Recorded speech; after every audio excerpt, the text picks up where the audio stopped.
ডাঁটা দিয়ে, মাছ দিয়ে, আলু দিয়ে ঝোল করব, তাই সব কিছু রেডি করে নিয়েছি। মাছ ভেজে নিচ্ছি।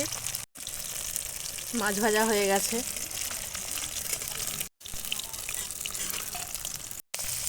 আলুগুলো ভেজে নিচ্ছি।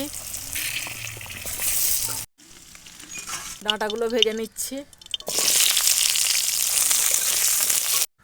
মশলাটা তৈরি করে নিচ্ছি। একটু কালো জিরে দিয়ে দিচ্ছি, তারপর পেঁয়াজ দিয়ে দেব। পেঁয়াজ ভাজা হয়ে গেছে, একটু আদা রসুন বাটা দিয়ে দিচ্ছি।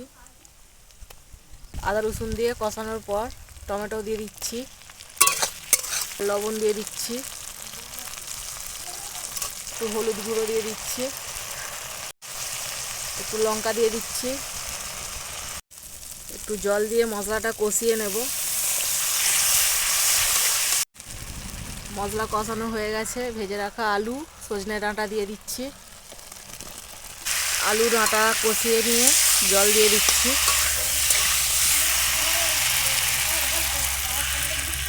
ঝোল ফুটে গেছে, ভেজে রাখা মাছ দিয়ে দিচ্ছি। চাপা দিয়ে কিছুক্ষণ সেদ্ধ করে নেব।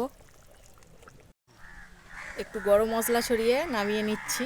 ঝোল একদম রেডি হয়ে গেছে। কেমন হয়েছে জানাবেন।